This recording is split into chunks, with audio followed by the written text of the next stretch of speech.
Oh, let me tell you something. Busting makes me feel good.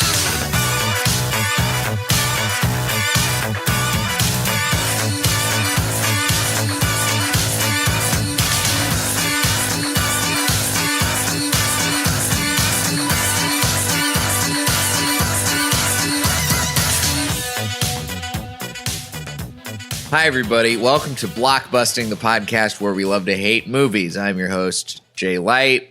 Joining me today, Rama Vallury. Hey, Jay.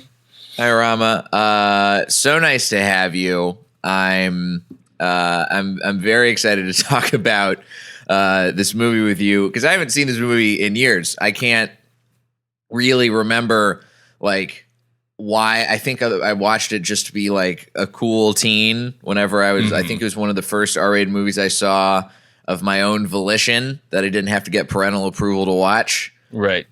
I grew up super sheltered and I wasn't allowed to, I had to get everything approved. But this one, I remember pulling it. I was like, yeah, I have to get you guys to approve what I get at Blockbuster. Oh my God. Anyway, Rama, you wanted to talk about American Beauty. I didn't want to talk about American Beauty. I've tried to forget American Beauty since I first saw it, and then I was asked to do this podcast. And right away, when I was asked what movie I don't like, without hesitation, this popped right to the front of my mind. Like, that's the one. That is the one. Sounds like you've had a pretty visceral reaction to this the first time you watched it, the kind of like indelible reaction that I haven't heard somebody have to a movie in quite a while. So why, after all this time, has this stuck with you? I had the profound feeling at the end of watching that movie that I wanted the time back, that I spent watching the movie, that I spent seeing trailers, that I spent hearing people talk about the movie, that it became so big in the zeitgeist at the time, and every interview show had Spacey or Annette Bening on it. Every award show got dominated by it. And personally, I thought other movies that year were just better in almost every conceivable way. And that I was expected to like this movie because you're told this is a stunning achievement. It's amazing. If you don't like it, you're wrong. And then I watched it and went, this is one of those movies that everyone decides if you don't like it, you're wrong. But if you ask them what they like about it, they're hard pressed to put their finger on it going, it was just kind of the whole thing. It just was. It was an experience. Kind of works all together. You know, you can't look at one individual piece and really judge the movie by it. Like, if you didn't like Kevin Spacey, there's something else in it for you. Like, no. The only thing that really stuck with me that I went, oh, okay, this was really well done, was Chris Cooper was fantastic in the part that he was playing in it, and yes. It looks pretty, so points to Sam Mendes for how he directed it, but it felt to me like a very self-important piece of community theater with a bigger budget, but most of the movie and the experience of it just felt like the most self-congratulatory and masturbatory piece of art to come out that year, of the screenwriter, everybody, and it felt so blah, I think is the best term. And I thought maybe it was just the time, just this movie, and I understand it doesn't work for me. It works for a lot of people. So if you love it, good for you. I'm not one of you. I thought maybe it was just this movie, but then I watched 6 Feet Under because a friend of mine said, hey, can you watch this? Because I want someone to talk about with this. So I watched 6 Feet Under, and that show, I had the exact same reaction of I wanted my time back so much by the end of it, where it just really highlighted that maybe Alan Ball isn't for me. Maybe his style doesn't work for me. It could very well be that. I haven't watched a whole lot of. I don't think actually I've seen any other Alan Ball work that comes to mind, at least.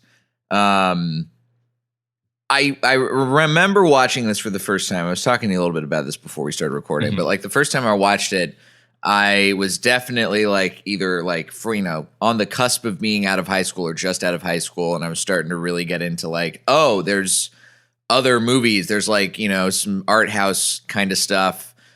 And I had some of those movies really like leave an impact on me. And I was like, well, this is one of the sort of, I guess, the original like widespread art house films. I should check it out. And I remember watching it and I was like, okay, I guess I get it. And watching it again now, I couldn't help but think almost the entire time that sure, this movie might have set a bar in terms of like, we're doing films about the art house style where it's like, okay, this is an accessible art house movie, directed by a well-regarded theater director in his directorial debut, and, domestic drama, very, very heightened, very melodramatic at times, but also having like this weird undercurrent of realism that doesn't really like, it doesn't seem like a kind of movie that a lot of people who watch this movie would have seen before. But watching it now, I can't help but think, oh, this movie has been done way better so many times since this. Yeah. And even before it, I thought going in that I would get something like Ordinary People, which the Redford movie from. I've never seen Ordinary People. So that when I looked at that, it was like, tell me about it. That I thought was a more important, might be a way to say it, or a more accurate portrayal of that suburban malaise. But that was built around tragedy, and it was a quiet movie, in that way of the story carried it and the performances carried it, and it was all very harmonious the way that came together. A lot about this movie felt disjointed in the way, however it was that they decided to present it, was just so thumb in your eye. Hey, do you see what I'm showing you? Do you see what the suburbs are like? Do you see what people are like when they've hit their midlife crisis? Do you see what people just around the neighborhood are like? Wow, they live in your neighborhood too. I bet you didn't think about this. I thought about it though. No one's ever thought about it the way that I did. Look at how pretty I made it. Look what I did. Yeah. It wasn't bluff. They weren't holding anything back. There wasn't any mechanism that they didn't pull. And even I'm a voiceover guy, so when voiceover is done really well, I appreciate it. And the device that they were using was the same that Billy Wilder used in Sunset Boulevard, of the dead protagonist telling his story. Mm-hmm. And there was something about it that at the time, Kevin Spacey's on this big high. Everybody's paying attention to him, fresh off of things. Well, Usual Suspects, what came out a couple years before that? It was 5 years before that, I think. Yeah. The crazy thing, I didn't even know this. Mm-hmm. Originally, the studio did not want Kevin Spacey to be the lead because they didn't think he was well known enough. Even after already winning an Oscar for he was Usual Suspects. Pretty much everything from Usual Suspects on. So it was like, at the time, I really liked his work. Mainly, I liked watching him get ripped to pieces by Jack Lemmon and Al Pacino and Glengarry Glen Ross. So I was like, oh, okay, he's very talented. I like what he does. Let's watch this. And that movie, the whole time I watched it, American Beauty, went, I have zero sympathy for you. I don't root for this protagonist at all. I don't find you particularly interesting. I don't find you charming. I don't find anything about you appealing.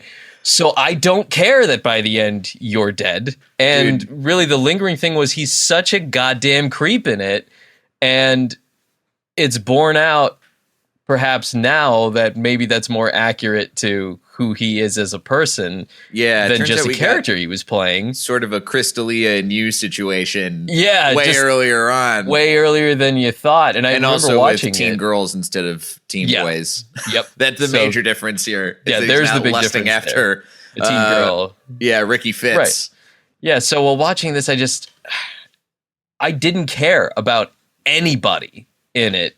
I didn't find them interesting, apart from Chris Cooper's character, because of the way he played it was so raw and vulnerable. I went, okay, this is interesting. Everybody else was so big, so theater. I watched the I Rule scene right before we jumped onto this, just to get back into my mind a scene that I remember watching and going, oh my God. Just the pacing of it, it's awkward, it's disjointed, it's not Howard Hawks yet, it's a kind of Howard Hawks. So kind of. A lot of this movie, to your point, where it said, okay, this is an art house movie that was more designed for a wider audience. Like, oh, it's an attempt at making a blockbuster art house movie intentionally. So you didn't go far enough to make it pure art house, and you didn't go far enough to just make it your normal melodrama. Your cats are agreeing my with cats me. are freaking out right now. What's you guys? Calm down. All right, you go over here. I'm gonna keep all this in. Yeah, you should. All of this in because we need to have the explanation. What's going on? All right. Time out. Mm-hmm. All of a sudden, we're talking about melodrama, and the cats start acting melodramatic. That was like the dinner scene. They were just yelling for no reason. No reason at all. Just here we are. I don't know. I think I really do feel that the cats agreed with they us. They 100% agree. I think that part of the problem I had with this movie this time around that I didn't notice before is that the dialogue, none of it sounds like anything that any human being would actually say for like 80% of the movie. Yeah. All of the melodramatic stuff just doesn't work. Yeah. Because it's not played as a straight melodrama the whole time. If they had kept out the realism with Chris Cooper and his son. Oh God, what's his son's name? Wes Bentley. Wes Bentley, yeah.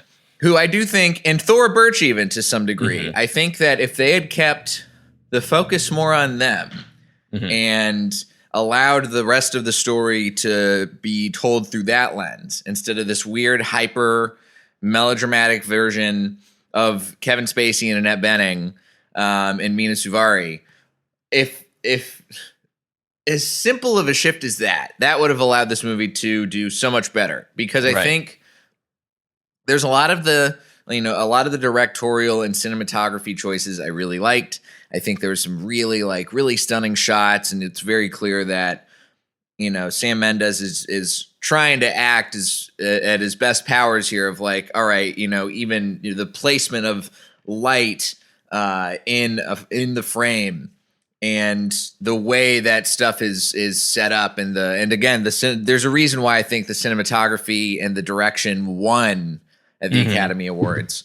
But the screenplay, I don't get it. I don't understand why everybody was giving Alan Ball heaps and heaps of praise for this movie when being John Malkovich and Magnolia and The Sixth Sense were also all nominated for Best Original Screenplay that year. Yeah, there's so many movies from 99, which I think this year was a really, really great year for movies. And over time, it's borne out that movies like The Insider have much more of an impact, or Sixth Sense prior to a lot of the parodying people have done of M. Night Shyamalan's work. Right. Or even I personally, and I know this probably informs part of my opinion on this, I'm a big fan of Denzel Washington. And I loved The Hurricane as a kid, watching that. Everything that he did in that movie. And then later going back and looking at performances like Russell Crowe in The Insider or anybody else that year. Yeah. And I remember when when Kevin Spacey walked up during the Oscars to get the Oscar, I just was like, all I could think of was, you guys really hate Denzel Washington, don't you? Because he wasn't about going on all the talk shows and campaigning for the award. Like, you really hate that he doesn't want to do this. He doesn't play the game. Yeah, I remember you were saying stuff, because I didn't watch the Oscars at this point in time, but I do remember you were saying some stuff about his Oscar speech. What was he saying in his speech? We love him because he's imperfect, sort of thing. Like, Spacey was defending the character of Lester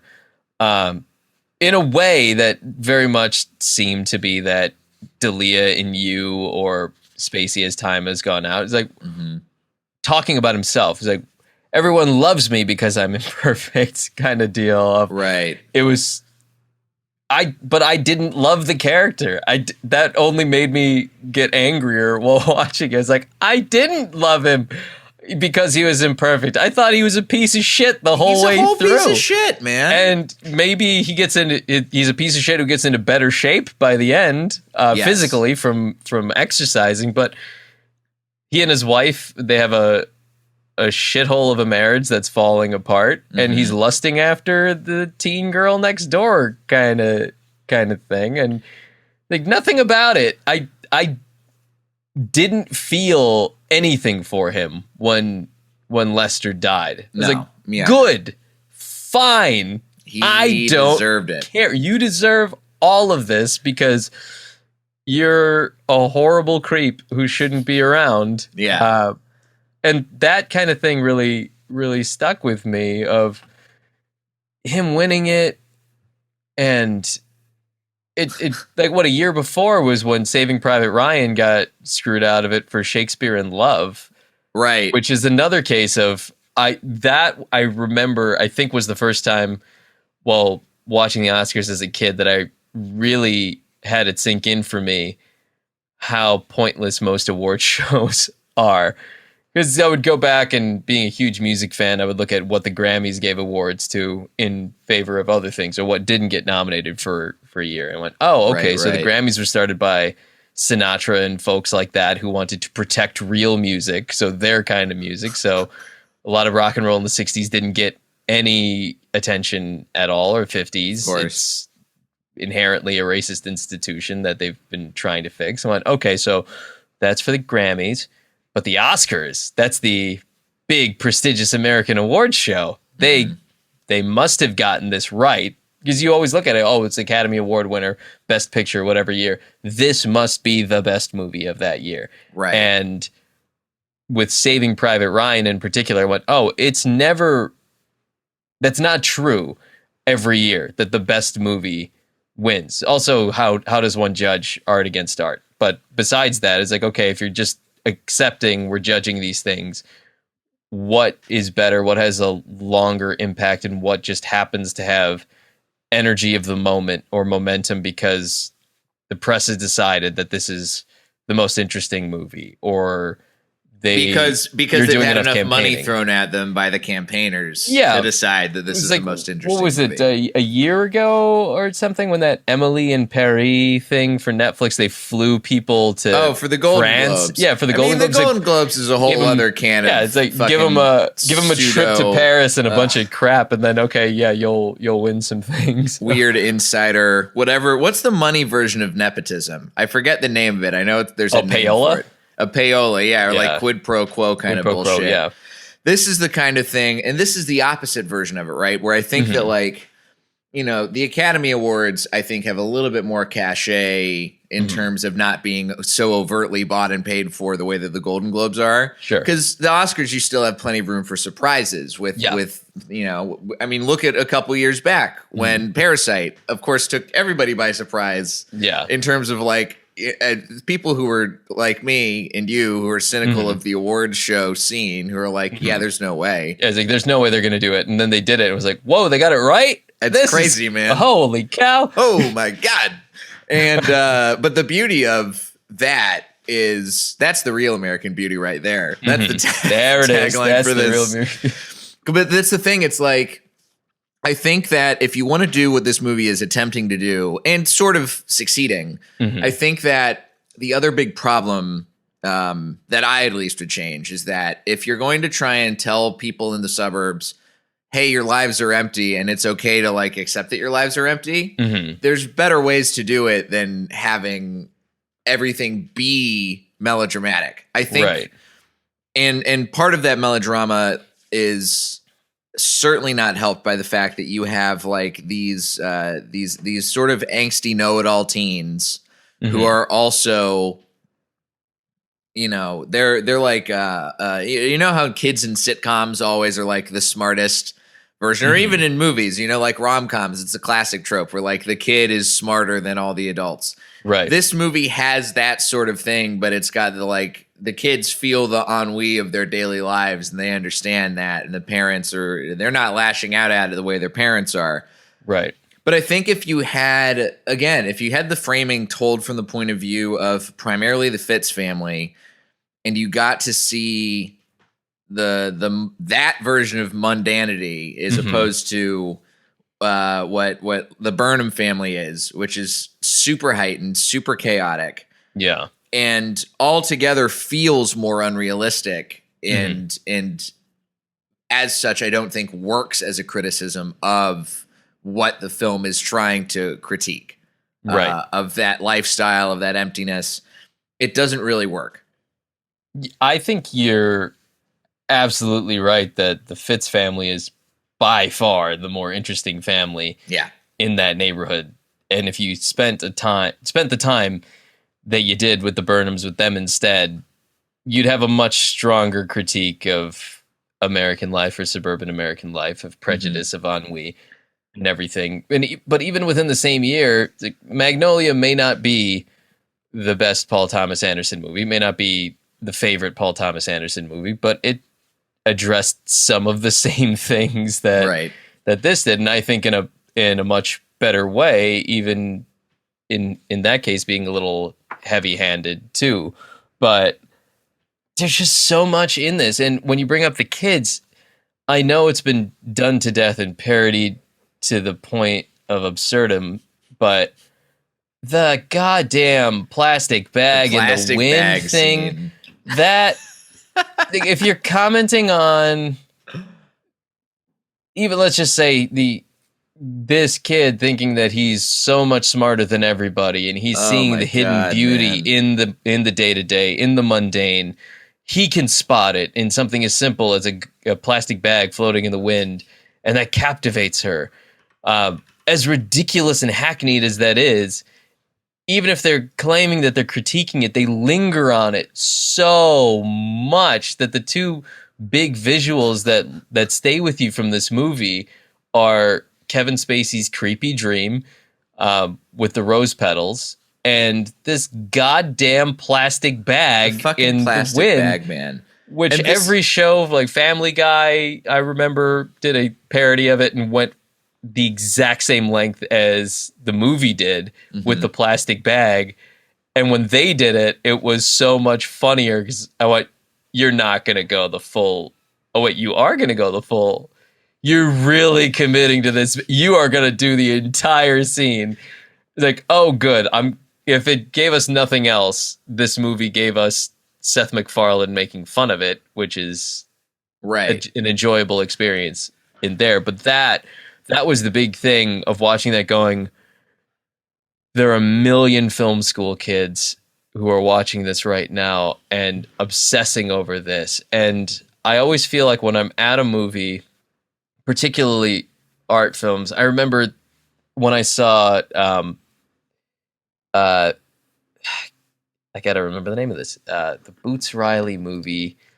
Sorry to Bother You. So I was living in like Koreatown. A transformer blew up in the neighborhood, so we all lost power, and it was 119 degrees. Oh God! And I couldn't stay in our place because I was suffocating. So I just went walking around and walked over to the Dome and the ArcLight in Hollywood, just as many miles as it took to get there, because like they have air conditioning. It was midnight, and I watched Sorry to Bother You, which I had planned on seeing anyway. and I had the best time watching that movie. And 2 minutes after I walk out of the theater, there's a couple behind me in the stereotypical Silver Lake uniform of Sperry and Nest topsiders and super thick frame glasses with fake lenses in them. And the guy in this couple, he just went, yeah, I thought it was really an interesting film, but it's hardly Truffaut. And he started right away. And I'm walking out of this going, this is like a broadside to everything. And this guy, 2 minutes after, it doesn't give time for the movie to sink in or the messages of the movie to sink in. And then he proceeds to give presumably his girlfriend or his friend who was with him a dissertation on why he did not like that movie 2 minutes after the house lights came on. It's insane to have that kind of a This critique. came out yesterday. Did you go yesterday and then bring this person with you so that you could sound like the smartest guy in the coffee shop? And that particular guy, I think, loves American Beauty and may have that poster up in his house, may have the screenplay book, and would tell me that I simply don't get it. And maybe he's right in that way. Maybe that movie was made for him or people like him. But this,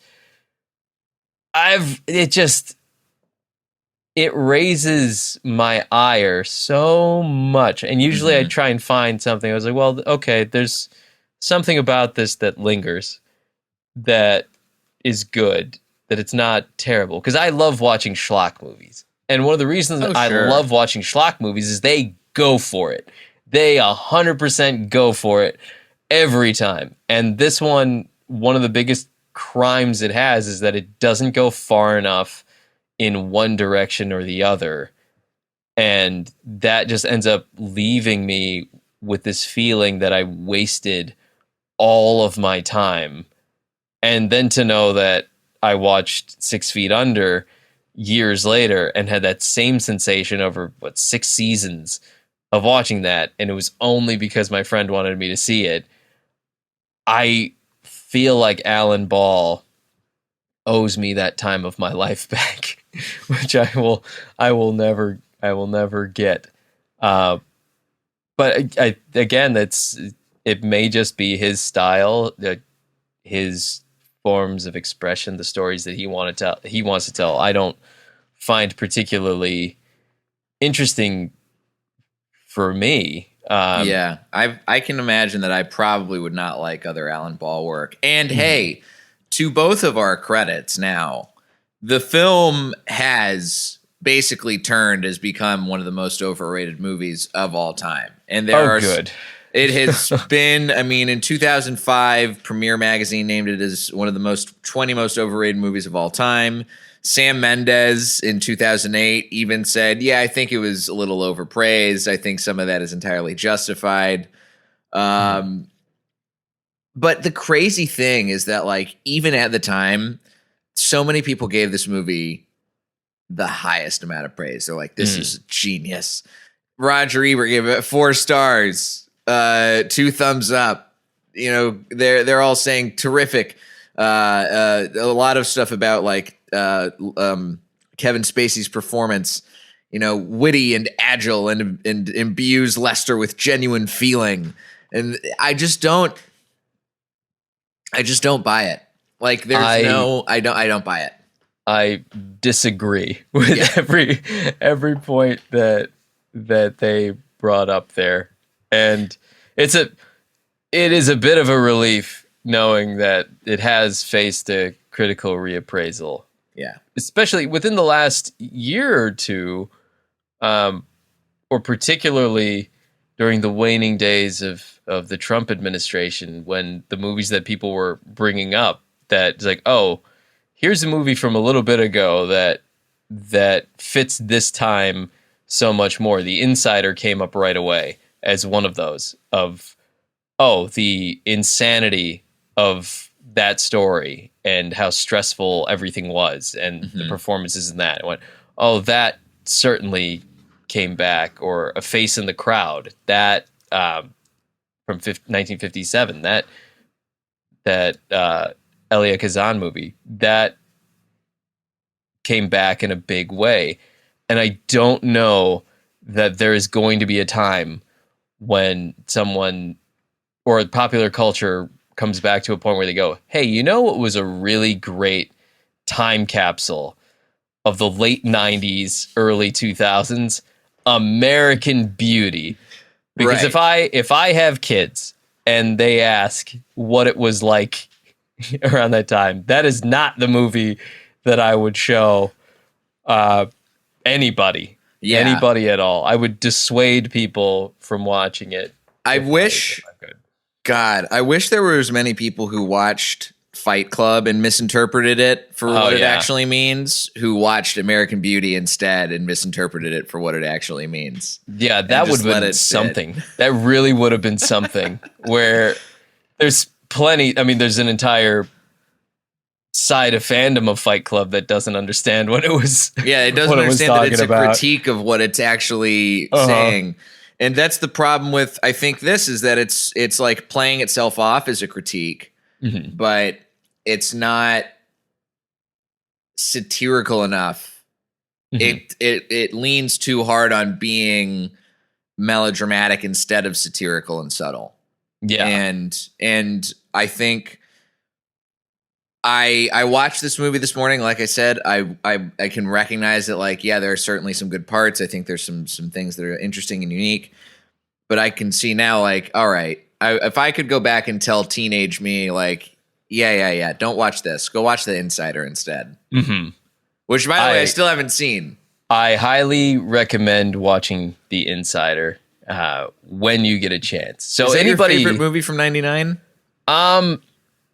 I don't know. There were so many that came out that year that I just really, really liked. I haven't watched The Hurricane in a little bit, but I remember really, really liking that. Sixth Sense will always have a special place in my heart for a variety of reasons. One, because I just really liked it, and two, I went, whoa, an Indian American director is actually getting praised for something. This is neat. And then things became far more racist when they talked about him since. Sixth Sense is still good though. So Sixth Sense is really good. Yeah.